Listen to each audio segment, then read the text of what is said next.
महाभारत के महारथियों और योद्धाओं की जब जब बात की जाती है तो कर्ण का नाम सबसे ऊपर लिया जाता है। वह महारथी और महान धनुर्धर था, लेकिन जीवन भर उसे खुद को साबित करने के लिए संघर्ष करना पड़ा। जन्म और जाति के साथ साथ उसे योद्धा के तौर पर वह सम्मान नहीं मिला जिसका वह अधिकारी था, लेकिन इसके पीछे कर्ण का पूर्व जन्म भी काफी हद तक जिम्मेदार था।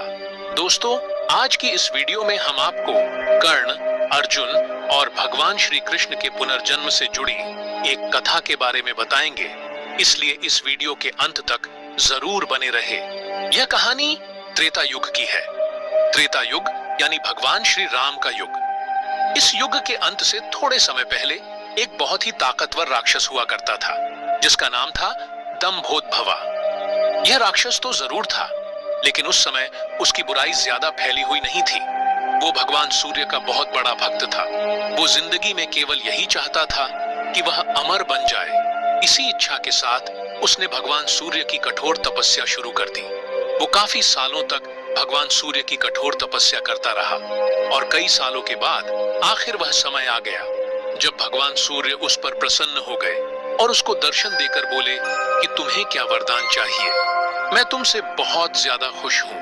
तब दंभोदभवा ने सूर्य भगवान से कहा कि हे भगवान, मेरी तो केवल एक ही इच्छा है कि मैं अमर बन जाऊं। यह सुनकर भगवान सूर्य ने उसे तुरंत मना कर दिया और कहा कि अमरता का वरदान मैं तुम्हें नहीं दे सकता।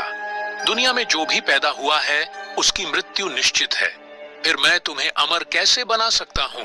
भगवान सूर्य की यह बात सुनकर बहुत ज्यादा दुखी हुआ, लेकिन तुरंत उसने सोचा कि क्यों ना मैं भगवान से ऐसा वरदान मांग लूं जो अमरता का न हो, लेकिन सीधे सीधे अमरता के बराबर हो।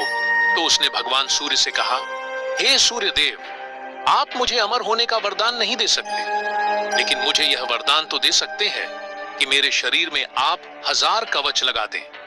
ऐसे कवच जो इस दुनिया की सबसे ज्यादा ताकतवर ढाल हो, और हर एक कवच को निकालने के लिए एक मनुष्य को कम से कम 1000 साल तक मुझसे लड़ाई करनी पड़े, और जैसे ही 1000 साल हो जाएं और वो कवच को निकाले, ठीक उसी समय उसकी मृत्यु हो जाए।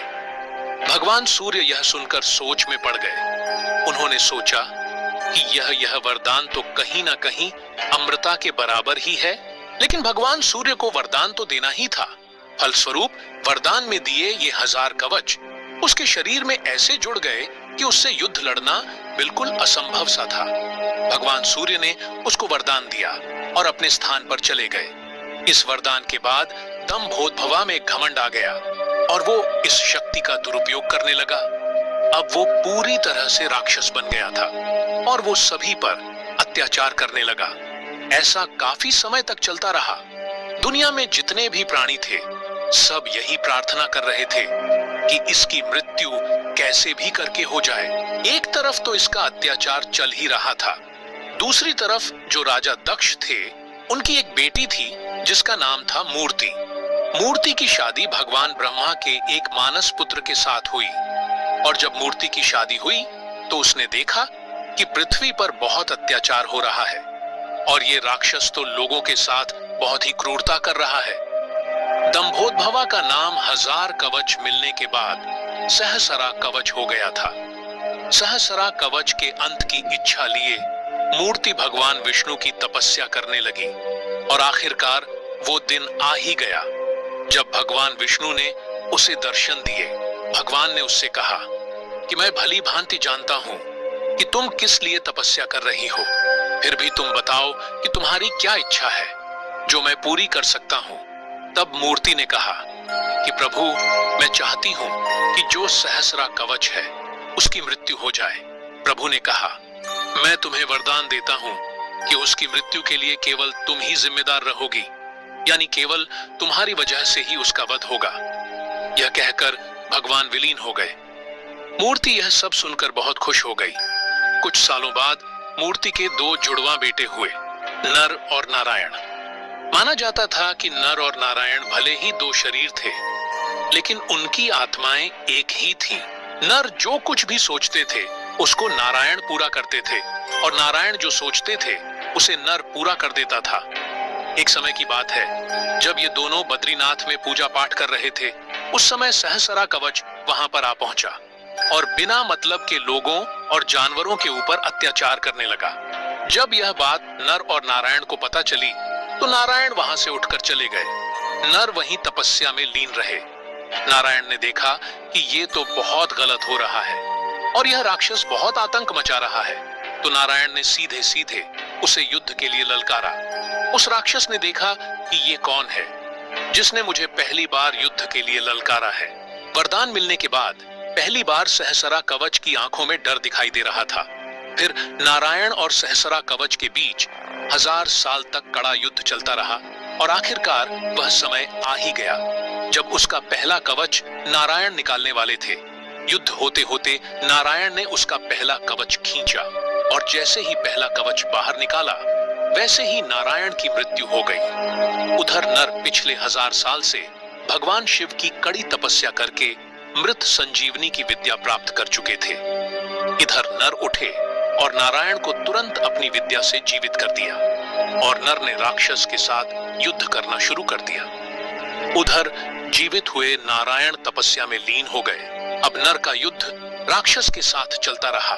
1000 वर्ष बीते और फिर जैसे ही नर ने दूसरा कवच निकाला उनकी मृत्यु हो गई। दूसरी तरफ भगवान शिव की आराधना करते हुए नारायण को मृत संजीवनी की जो विद्या प्राप्त हुई उससे उन्होंने नर को जिंदा कर दिया और नारायण ने फिर से युद्ध करना शुरू कर दिया। उन्होंने तीसरा कवच भी निकाल दिया और उनकी मृत्यु हो गई। नर ने तपस्या से उठकर अपने भाई को पुनर्जीवित कर दिया और जीवित होते ही नारायण वापस तपस्या में बैठ गए। दूसरी तरफ नर ने फिर से लड़ाई शुरू कर दी। ऐसा करते करते दोनों भाइयों ने मिलकर राक्षस के 999 कवच उखाड़ दिए।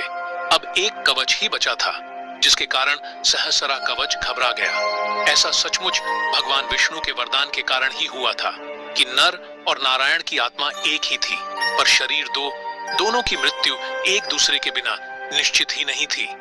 राक्षस समझ गया कि ऐसे तो मैं जीत नहीं पाऊंगा, अब तो केवल सूर्य भगवान ही मुझे इनसे बचा सकते हैं। और वो वहां से भागते हुए तुरंत सूर्य देव के पास पहुंचा और सूर्य देव की शरण में चला गया। अब सूर्य देव ने कहा कि ये मेरा भक्त है, इस तरह से मेरी शरण ले रहा है, तो सूर्य देव ने उस पर दया दिखाते हुए उस राक्षस को अपने अंदर समा लिया। नर और नारायण को जब यह बात पता चली कि सूर्य देव ने एक राक्षस को अपने अंदर समा लिया है तो उनको बहुत बुरा लगा।